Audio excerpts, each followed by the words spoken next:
오늘 아침에 저희들이 오바댜서를 읽었습니다. 한 장으로 되어 있고요. 오바다는 에돔을 향해서 외치는 말씀입니다. 그리고 여기서 에돔은 물론 그때 야곱의 형이었던 에서의 족속이었죠. 그래서 상징적으로 에돔은 블레셋과 또 주변에 있는 나라들 또 애굽 그리고 바벨론과 더불어서 상징적으로 세상을 나타내고 있는 그런 단어 중에 하나입니다. 한 장으로 되어 있습니다만은 이 말씀은 마지막 때 하나님이 어떻게 할 것인가를 우리에게 가르쳐 줍니다. 하나님은 물론 하나님의 백성이 잘못된 길로 가게 될 때 하나님은 징계를 하십니다. 우리가 히브리서 12장에서 말씀처럼 징계를 하시죠. 그렇다고 해서 하나님께서는 세상에 대해서 심판을 하시지 않는 것이 아니죠. 하나님의 그러한 징계는, 하나님 백성에 대한 징계는 그들이 잘되고 하나님께로 돌아오게 하고 하나님의 거룩을 잊고 하나님의 의를 따라 살고 하나님의 평강을 이 땅에서 누리라라고 하나님께서는 하나님의 백성을 이끄십니다. 그러나 세상에 대해서 하나님께서 징계를 하고 그렇게 심판을 하는 것은 그들은 영원한 멸망 가운데 있게 됨을 오늘 말씀을 보고 알게 됩니다. 물론 오늘날도 교회가 잘못되고 또 여러 가지 거룩을 잃어버릴 때에 수많은 고난과 또 세상 사람들로부터 그렇게 손가락질을 당하는 경우도 있습니다. 그렇다고 해서 하나님이 세상의 편을 든다라는 것은 아니다라는 것을 우리가 기억을 해야 됩니다. 하나님의 백성을 사랑하고 더 세우기 위해서, 온전케 하기 위해서 하나님은 그렇게 이끌고 인도하십니다. 그리고 오늘 에돔을 심판하셨던 그런 하나님께서는 마지막 때에 말씀처럼 그렇게 하나님은 세상을 심판하심을 우리가 기억하며 나가기를 원합니다. 여러분, 오바댜라는 그런 의미가 여호와의 종이라는 뜻입니다. 오바댜. 그래서 오바댜는 너무 좋습니다. 이름의 뜻이 너무 좋다는 것입니다. 저와 여러분 다 하나님의 종들입니다. 종은 순종함으로 그의 본분을 다하는 것입니다. 우리가 주님이라고 부른다라는 것은 나의 주인이다라는 뜻이고, 그리고 우리는 그렇게 고백하는 이들마다 그의 종이다라는 뜻입니다. 우리가 이 세상 살아갈 동안에 하나님의 말씀을 받은 자로서 말씀을 순종하면서 하나님을 경외하고 나가는, 하나님이 기뻐하는 여호와의 종으로 우리가 서기를 원합니다. 여러분, 이 말씀이 언제 쓰여졌냐라고 막 신학자들이 분분하게 말을 합니다. 그런데 실제적으로 한 장 안에 오바댜의 묵시라 이렇게 시작됩니다만은 이 안에는 언제 쓰여졌다라는 시대적으로 분별할 수 있는 내용들이 거의 없습니다. 그러나 일반적으로 우리가 BC 약 850년경에 쓴 것이 아니냐라고 말합니다. 여러분, 그때라고 그러면은 북이스라엘에는 엘리야 시대와 그리고 엘리사 시대로 연결되는 때죠.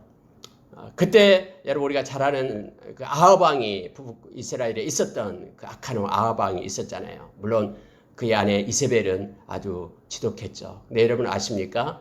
아합의 그런 악한 왕 밑에에 오바댜라는 그런 사람이 있었죠. 우리가 열왕기상 18장에 보면은 오바댜가 나옵니다. 오바댜는 아합 왕이 신뢰했던 그러한 신하 중에 한 명이었죠. 그런데 오바댜가 무엇을 했습니까? 이세벨이 하나님의 그러한 선지자들을 죽이려고 그렇게 눈이 시퍼렇게 뜨고 엘리에까지 죽이겠다고 막 야단했잖아요. 근데 여러분, 성경에는 오바댜가 고백이 나오는데 이세벨이 죽이려고 하는 하나님의 선지자들을 100명을 그렇게 50명씩 나누어 가지고 이 굴에다 숨겨두고, 그리고 매일매일 떡과 물을 갖다 공급했던 사람이 바로 이 오바댜잖아요. 세상의 역사 속에서는 아합이 왕이니까, 이세벨이 그렇게 엄청난 그런 권세를 누렸으니까 그들의 그러한 역사로 기록이 될지는 모릅니다. 그러나 하나님 편에서 우리가 말씀을 봤을 때는 오히려 아합 왕보다는 아합 왕 밑에서 비록 시중을 들면서 그 밑에 있던 신하였지만은 오바댜를 통해서, 여호와의 종 오바댜를 통해서 하나님의 역사가 흘러갔음을 우리는 너무나 잘 압니다. 언제나 세상은 아무리 악한 자가 그렇게 득세하고 그렇게 권세를 가지고 있는 것 같으나 그 이면에 하나님 앞에 하나님의 종으로서 하나님의 명령에 순종하는 자들에 의해서 하나님의 역사는 성취되고 이루어감을 우리가 기억하기를 원합니다. 오늘날도 동일합니다. 하나님 명령에 순종하는 자들에 의해서 하나님의 역사는 성취되고 이루어집니다. 또 그 시대에 오바댜 선지자예요. 그러니까 오바댜 신하가 이 오바댜라는 뜻은 아니에요. 그때 당시에 시대가 거의 비슷한 그런 하나님의 종들에 의해서 하나님의 역사가 이루어졌다라는 것을 말씀드리고 있고요. 여기에 있는 오바댜는 선지자입니다. 그는 어디 출신이다라는 것도 나와 있지 않습니다. 또 어떤 학자들은 아예 BC 600년경에 있는 그런 선지자라고 말하는 이들도 있습니다. 그런데 그것이 성경에서 말하지 않는 것은 우리가 그렇게 중요하지 않습니다. 왜냐하면 성경은 모든 걸 우리에게 말해준 게 아니라 하나님이 우리에게 가르쳐주고 싶은 것만 말씀해주기 때문에 그렇습니다. 그래서 존 칼빈도 성경에서 말하지 않는 것 그 이상을 생각하면서 넘어가는 것은 위험하다라고 말씀해주고 있죠. 하나님께서 보여주지 않는 것을 그걸 보여주는 것도 순종도 못하면서 그걸 가지고 이렇게 말하고 주장하고 그래서 막 분파가 나눠지고 그럴 필요는 없습니다. 오늘 우리가 한 장입니다만 이 말씀 가운데 몇 가지를 우리가 묵상하고 기도하는 시간을 갖겠습니다. 1장 2절에 보면은 보라 내가 하나님께서요 너를 나라들 가운데에 매우 작게 하였으므로 네가 크게 멸시를 받느니라. 너의 마음의 교만이 너를 속였도다. 바위 틈에 거주하며 높은 곳에 사는 자여 네가 마음에 이르기를 누가 능히 나를 땅에 이끌어 내리겠느냐 하니 라고 성경은 말하고 있죠. 여러분 마음의 교만이 우리를 속입니다. 참 이게 무섭습니다. 마치 자기가 또 자기의 생각, 자기의 마음이 그대로 그렇게 산 가운데 드러날 것처럼 우리는 착각을 합니다. 그러나 그렇지 않습니다. 세상의 모든 것들은 하나님의 말씀으로 드러나게 됩니다. 히브리서 11장 3절에서 눈에 보이는 것, 나타나는 것 이것들은 그냥 보이는 것이 나타나는 것이다라고 말하고 있지 않죠. 하나님의 말씀에 의해서 나타나게 된다라고 우리에게 가르쳐 줍니다. 그런 상황이 돌아오게 될 때는요. 마치 사마리아 성이 그렇게 기근 가운데 있을 때에 이제는 끝났다라고 생각하는 그때에 그렇게 엘리사가 내일 이맘때에는 완전히 달라지게 될 것이다 라고 말할 때 그 왕의 그런 왕이 의지하는 그런 신하는 말하잖아요. 하늘에 구멍이 나고 엄청난 그런 변화가 있다고 해도 어찌 그렇게 되겠냐라고 믿지 않잖아요. 이것은 자기 마음의 교만에서 오는 것입니다. 하나님이 얼마나 큰지 모르는, 하나님이 얼마나 높으시고 광대하시고 그분이 능하신지 모르는 사람들의 그러한 말입니다. 저와 여러분은 어떠한 상황 속에서도 우리 하나님의 말씀을 신뢰하고 믿어야 됩니다. 뒤에는 애국 군대가 쫓아온다고 해도 앞에는 홍해가 가로막혀 있어가지고 모든 지류의 길이 차단해 가서 어쩔 수 없이 우리는 죽었다라고 생각하는 그때에 모세는 그 백성들 향해 말합니다. 너희는 가만히 있어 하나님의 행하심을 보라라고 말합니다. 우리를 인도하시고 이끌어내신 그 하나님께서는 말씀의 약속처럼 반드시 가나안 땅으로 이끌어 주신다라는 것을 모세는 믿고 백성들에게 향하여 외치고 있는 것이죠. 그리고 가로막혔던 홍해가 열리고 그 길이 바로 이스라엘 백성이 가야 될 길이 되었음을 우리는 너무나 잘 압니다. 여러분, 마음의 교만이 언제나 우리를 속입니다.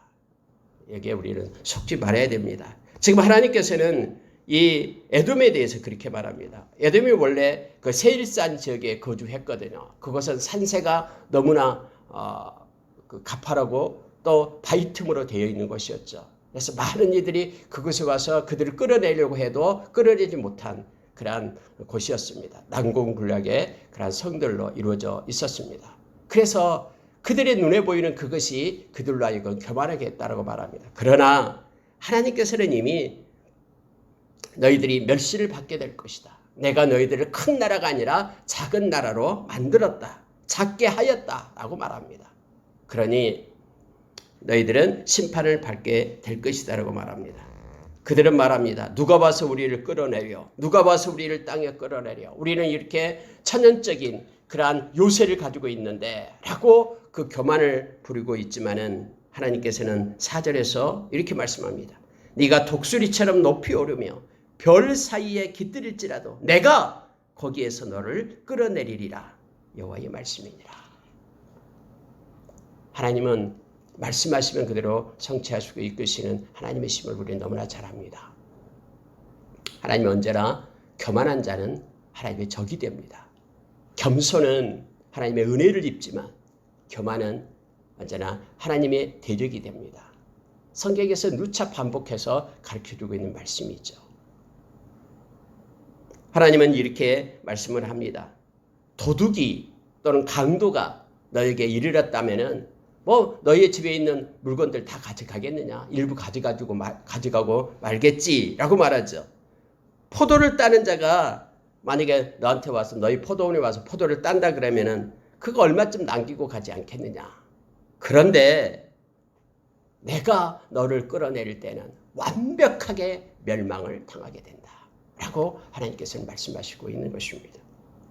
우리는 그 에돔이 마지막 때 이제 주님 오시기 전에 마지막 때 그러니까 주님이 이 땅에 초림으로 오시기 전에 에돔의 나라가 없어졌으면 우리는 잘 압니다.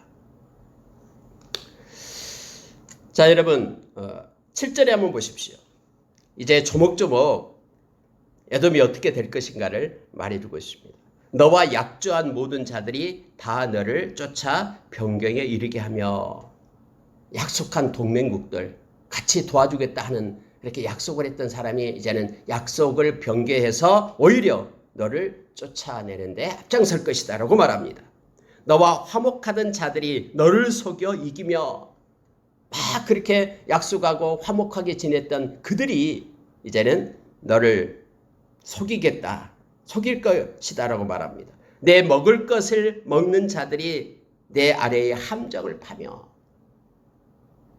뿐만 아니라 이렇게 말해요. 네 마음에 지각이 없음이로다 라고 말합니다. 지혜가 사라져버려요. 지각이 없습니다. 여러분 하나님께서 행하시는 것은 뭐 하늘에서 이렇게 불이 내려와서 물론 때가 되면 그렇게 살리기도 하십니다. 그러나 우리가 이스라엘 역사를 통해서 보게 될 때에 하나님께서 행하시는 방법은 우리의 상상을 뛰어넘습니다. 하나님은 어떤 방법이든 하나님의 방법으로 행하십니다.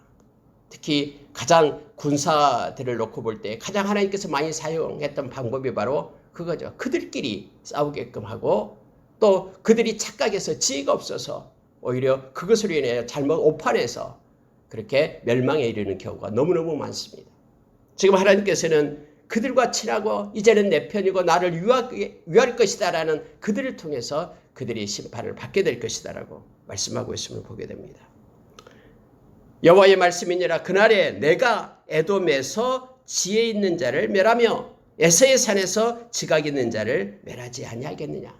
그래서 지혜가 없어진다라는 거예요. 어떻게 해야 될지를 모르는 상태로 그들의 마음의 지각이 없음으로 인하여 그들이 멸망하게 될 것이다 라고 말하고 있음을 봅니다. 우리의 마음에 지혜를 공급하시는 분도 하나님이십니다. 그리고 우리의 모든 상황과 우리의 여건을 하나님께서 인도하시고 마음의 명령을 하신 분이 바로 하나님이시죠. 여러분 우리가 고린도전서 1장 30절에 보면은 성경은 이렇게 말합니다. 예수 그리스도가 우리의 지혜가 된다라고 말합니다. 그래서 여러분 예수 그리스도가 없는 이들은 물론 생명도 없을 뿐더러 그들에게는 지혜가 없습니다. 그들은 지혜가 없어서 이 땅이 끝나고 나서 하나님의 심판대 앞에 설 것이라는 사실을 그러한 것을 마음에 갖지도 못합니다.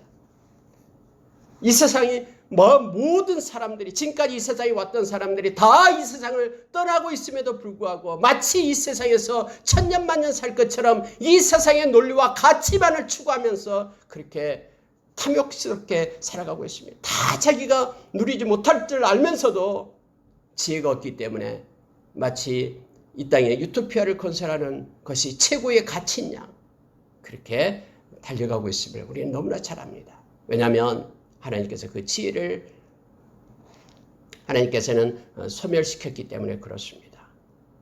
여러분, 저와 여러분의 지혜는 오직 예수 그리스도입니다. 예수 그리스도만이 우리의 지혜가 되십니다. 그래서 우리가 예수 그리스도 안에 있을 때만 우리는 모든 것을 얻게 되고 생명뿐만 아니라 우리가 예수 그리스도를 떠나게 되면 마치 나무에서 가지가 포도나무에서 가지가 떨어져 나가듯이 우리는 아무것도 아닌 존재임을 우리가 기억을 해야 됩니다. 하나님께서는 그들이 지각이 없어서 그렇게 멸망당하게 될 것이다라고 말하고 있습니다. 그러면서 여러분 10절 이하에서요. 이제는 에돔의 죄를 말씀하고 있는데 에돔의 죄에 대해서는 조목조목 10절 이하에서 말씀하고 있습니다. 하나님께서 이런 것까지 그들의 죄로 세우고 있습니다. 한번 보십시오. 10절 보십시오. 네가 네 형제 야곱에게 행한 포악으로 말미암아 부끄러움을 당하고 영원히 멸절되리라. 야곱 이스라엘 백성을 얘기합니다. 근데 야곱에게 너무너무 포악한 짓을 했다라고 말합니다. 하나님은 이것을 보시고 이렇게 말합니다. 부끄러움을 당하게 될 것이다. 뿐만 아니라 영원히 멸절되리라 라고 말합니다. 하나님은요.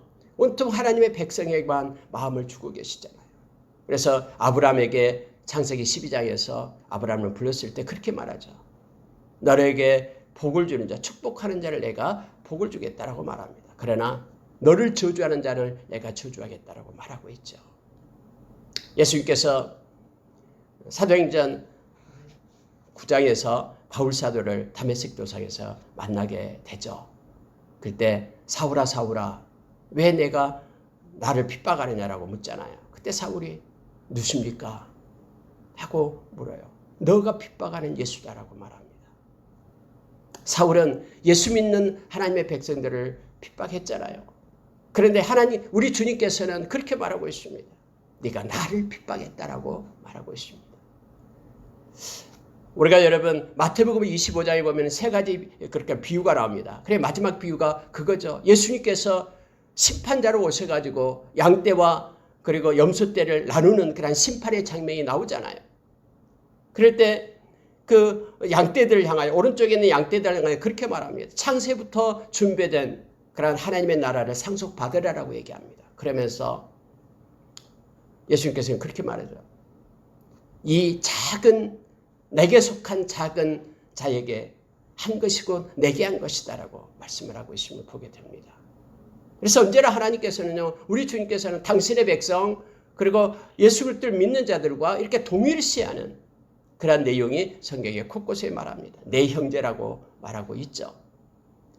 그래서 하나님의 백성을 괴롭혔던 이 에돔에 대해서 하나님께서는요, 부끄러움을 당하게 하고 영원히 멸절하리라라고 말합니다. 물론 이 땅에서 하나님의 백성이 하나님의 말씀을 때로는 떠나고 거룩을 잃어버릴 때 하나님은 징계를 합니다. 막 세상 사람들은 이것 때문에 박수치면서 자기들은 징계하지 않을 거라고 생각하지만 그렇지 않습니다. 하나님의 놀라운 무서운 심판이 있음을 지금 말씀을 말해주고 있습니다. 11절 보십시오. 네가 멀리 섰던 날 이거예요. 멀리 섰던 날. 지금 이스라엘이 형제잖아요. 그들이 지금 고통 중에 있고 고난 속에 있으면 당연히 와서 멀리 섰는 자가 아니라 가까이 다가와서 그를 도와주고 했어야 한다라고 지금 하나님은 말씀합니다. 하나님이 하나님의 백성을 도와주지 않았다라고 지금 심판하고 있는 거예요. 멀리 섰던 날 이방인이 그의 재물을 뺏어가며 외국인이 성문에 들어가서 예루살렘을 얻기 위하여 제비 뽑는 날에 너도 그들 중 한 사람 같았느니라. 손을 내밀어야 되는데 너는 내밀지 않고 뒷짐짓고 방관하고 구경하고 그렇게 물건을 빼앗는 자 속에 너희들이 있었다라고 말합니다. 하나님이 다 보고 계시거든요. 그래서 에돔 너를 심판한다라고 말합니다. 여러분 12절이 이렇게 말합니다. 네가 형제의 날 곧 그 재앙의 날에 방관할 것이 아니며 유다 자손이 패망하는 날에 기뻐할 것이 아니며 그 고난의 날에 네가 입을 크게 벌릴 것이 아니며 바벨론에 의해서 또는 아수르에 의해서 이스라엘 백성들이 그렇게 고난을 당하고 포로로 끌려가고 했을 때에 방관할 것이 아니다라고 얘기합니다. 너는 방관했기 때문에 내 백성이 고난당하는 것을 방관했기 때문에 내가 죄를 묻겠다라고 하나님이 말씀하고 계시는 거예요. 내 백성이 패망하는 날, 내가 징계하는 날, 너가 마음속으로 기뻐했기 때문에 박수쳤기 때문에 내가 너를 징계하겠다라고 지금 심판하겠다라고 하나님께서 말씀합니다. 내 백성이 고난당한 그때에 네가 입을 크게 벌려서 좋아했던 그것 내가 보았다. 그래서 내가 너를 심판하겠다라고 말씀하는 것입니다. 13절 보십시오. 내 백성이 환난 당하는 날에 네가 그 성문에 들어가지 않았을 것이며 그런데 환난 당하고 힘들 때에 네가 성문에 들어가서 탈취하고 악한 자들을 붙잡고 그렇게 모욕을 주고 했다라고 지금 말하고 있는 것입니다. 환난 당하는 날에 네가 그 고난을 방관하지 않을 것이며 고통스럽게 힘들어하고 있는 그들을 내가 방관했다. 그래서 그 죄를 묻겠다라고 말합니다. 여러분, 하나님께서 오늘날 가난하고 힘들고 어려운 사람들이 있습니다. 그때 하나님은 하나님의 마음을 가지고 긍휼의 마음을 가지고 하나님의 백성이 설 것을 요청합니다. 그것이 곧 경거지만 성경은 우리에게 가르쳐주고 있죠. 그래서 히브리서 13장에 보면은 너희는 핍박당하는 자에게 마음을 두라. 그리고 옥에 갇힌 자에게 마음을 두라라고 우리에게 말씀하고 명령하고 있음을 보게 됩니다. 환난을 당하는 날에 네가 그 재물에 손을 대지 않을 것이며 아무리 환난을 당하고 지금 막 고통 중에 있는데 그것을 훔쳐가고 자기의 욕심으로 그걸 자기 것으로 취했다라고 말합니다. 하나님은 이것을 다 보고 계십니다. 그 재물에 손을 대지 않을 것이며 라고 말하고 있죠. 옛날에 일제시대도 그랬습니다. 일제에 그러한 그들에게 야합해가지고 우리 그 한국에 대한민국에 그런 고통을 주었던 그들이 이제 일본이 망하게 되니까는 그 물건들을 또 자기들이 탐욕을스럽게 그걸 다 또 자기 것으로 차지했습니다. 그러한 일들이 있었죠. 역사상에서요. 지금 이스라엘 백성이 망하게 될 때 그들이 와서 노략질해 갔다라고 말합니다. 그의 재물에 손을 대었다라고 말합니다. 이것을 하나님은 심판하겠다라고 말합니다. 14절 보십시오. 내 거리에 서서 그 도망하는 자를 막지 않을 것이며 이스라엘 백성이 막 도망할 때에 그들이 와서 막아서 따라 도망가지 못하게끔 포로로 끌려가게끔 고난의 날에 그 남은 자를 원수에게 넘기지 않을 것이며 실제적으로 그랬습니다. 바벨론에 그런 침략이 왔을 때에 바벨론에게 그 이스라엘 백성을 잡아가지고요 바벨론에게 다 넘겨줬어요. 이 에돔 사람들이. 여러분, 예수님께서 당신의 백성들을 이제는 구하려고 회복시키려고 이제 강림하시죠. 그때 우리 주님이 심판자가 되심을 성경은 우리에게 말해주고 있죠. 다 조목조목 세상을 향하여 만국을 그럼 여호사밧 골짜기에 모아놓고 하나님의 심판이 이루어지게 됨을 알게 됩니다. 근데 그 중에 하나님의 백성에게 해를 끼쳤던 그들에 대해서 하나님께서는 반드시 심판하심을 성경은 말해주고 있습니다. 하나님께서 아말렉 족속을 갖다 없애라라고 진멸해라라고 한 이유가 뭐냐면 이스라엘 백성을 애굽 땅에서 인도하여 가나안 땅으로 들일 때 광야 때에 아말렉 족속이 하나님의 백성을 너무너무 괴롭혔거든요. 특히 힘들고 뒤처지고 소외받고 하는데 몰래 들어가서 그들을 노략질하고 힘들게 했던 거 하나님은 다 보고 계시거든요. 성경은 이렇게 말합니다. 15절에요. 여호와께서 만국을 벌할 날이 가까웠나니 이것은 이제 마지막 때를 말하고 있음을 보게 됩니다. 만국을 벌할 날 그렇습니다. 하나님은 모든 그런 열방의 주권자 되십니다. 우리가 데살로니가전서 4장에 보면 11절 이하에서 하나님께서는 우리 주님이 오셔서 모든 사람을 하나님 앞에 세웁니다. 그리고 하나님은 심판하심을 성경은 말해주고 있습니다.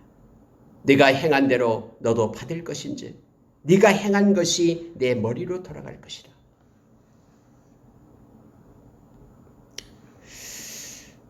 말씀을 마치겠습니다. 여러분 17절 보십시오. 오직 17절부터는 이제 하나님의 백성에 대한 회복을 말하고 있습니다. 오직 시온산에 피할 자가 있으리니 그 산이 거룩할 것이요 야곱 족속은 자기 기업을 누릴 것이며, 하나님은 에돔을 심판하고 하나님은 당신의 백성을 회복시키겠다라고 말하고 있습니다. 그래서 여러분 야곱 족속은 불이 된다라고 말합니다. 요셉 족속은 불꽃이 된다라고 말하죠. 그래서 여기서 에서 족속은 지푸라기가 돼서 살림을 받게 될 것이다 라고 말합니다. 19절에 보면은 이제 하나님의 백성들은 얻을 것이요 얻을 것이요 얻을 것이요 얻을 것이며 얻을 것이니라 하면서 5번이나 하나님의 백성은 보상이 주어지게 됨을 성경은 말해주고 있습니다. 21절 보고 마칩니다. 보십시오. 구원받는 자들이 시온산에 올라와서 에서의 산을 심판하리니 나라가 여호와께 속하리라. 그래서 오바댜의 이 묵시가 끝나게 됩니다. 구원받은 자들이 시온산에 올라와서, 시온산은 하나님의 임재가 있는 곳이고 하나님의 통치가 있는 곳을 얘기합니다. 마지막 때에 열방 곳곳에서 구원받은 하나님의 백성들이 하나님의 통치와 주권 속에 놓이게 됩니다. 그리고 에서의 산을 심판한다라는 것은 이제 세상의 모든 것들이 또 세상의 모든 백성이 심판대에 오르게 됨을 말합니다. 그 나라는 여호와 하나님께서 이루시고 영원한 하나님의 나라, 그 가운데 하나님의 백성들이 통치를 받으며 거하게 된다라고 21절에서는 가르쳐주고 있습니다. 궁극적으로 장차 메시아 시대에 이 에돔, 사탄의 세력을 에돔으로 상징하죠. 사탄은 물러가고 최종적으로 승리할 구원받은 성도들이 이제는 하나님의 나라에 거하게 됨을 성경은 선포하면서 오바댜의 묵시는 끝납니다. 여러분, 오바댜는 여호와의 종이라는 뜻입니다. 저와 여러분이 이 땅 마칠 때까지 하나님의 종으로서 종의 본분은 말씀의 순종입니다.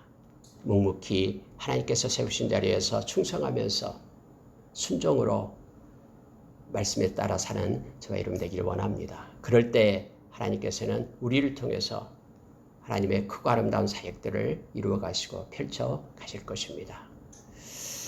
하나님은 당신의 백성을 너무나 사랑합니다.